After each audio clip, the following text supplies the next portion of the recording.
15th of January 1897 was a monumental day. It was the day when a man, more commonly known as Swami Vivekananda, came back as a Digvijay or a world winner, having won over the world with his sheer intellect, his brilliant oratory, and his mind's power, and armed with the knowledge of Vedanta, of various philosophical thoughts that the Hindu faith contained and still does. And the reception that it got in India is something that is certainly worth noting. I would like to read out what the local newspaper of that time had reported on the manner in which he was welcomed when he landed in Colombo. Blissfully was he unaware that the reception that he would get was just going to be a beginning of the recognition that he would receive for his work outside of India, in reviving the cultural ethos of India, in reviving the national psyche of India.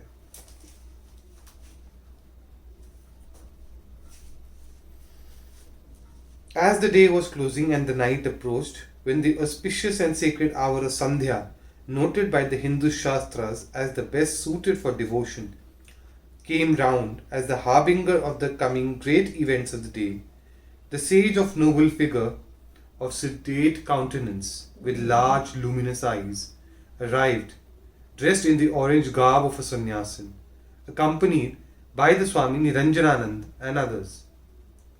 No words can describe the feelings of the vast masses and their expressions of love when they saw the steam launch bearing the sage steaming towards the jetty. The din and clamour of shouts and hand clapping drowned even the noise of the breaking waves.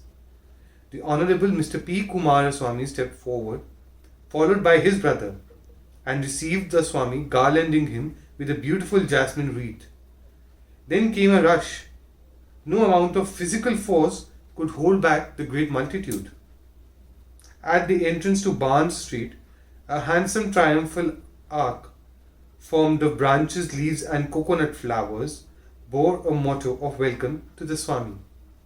All too soon, the splendid pair of horses that awaited his landing in front of the GOH carried away the Swami to the Pandar in Barnes Street.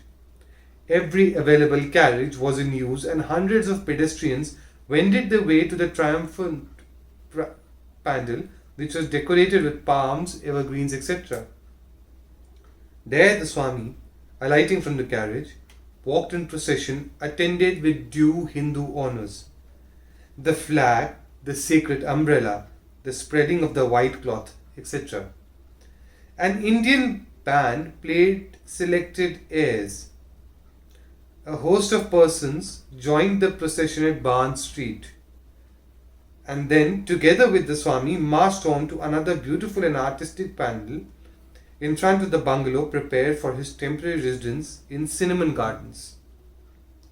Both sides of the road, leading from the first pandal to the second, a distance of a quarter of a mile, were lined with arches festooned with palm leaves.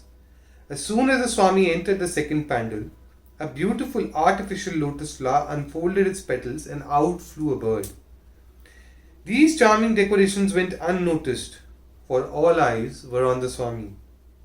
In their struggle to see him, some of the decorations were destroyed.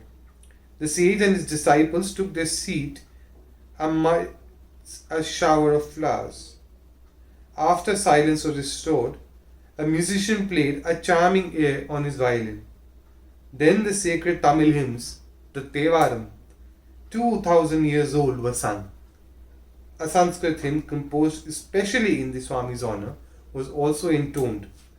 The Honourable Mr. P. Kumaraswamy, stepping forward, bowed to the Swami in Oriental fashion and then read an address of welcome on behalf of the Hindus.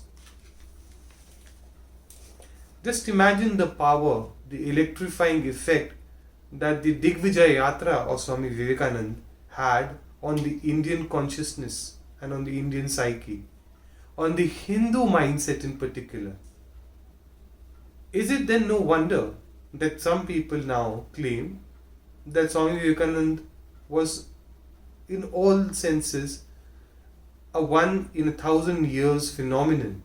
Not a person, I would say, but a phenomenon. To whose benefit was it? It was to the benefit of the revival of the Hindu faith, of the Hindu tradition, of the Hindu psyche. One cannot thank enough Swami Vivekananda for his contributions to reviving the understanding, restoring the confidence, and awakening a national consciousness that had been in slumber for a while, that perhaps culminated in the ultimate victory of India, which was in the form of its independence in 1947.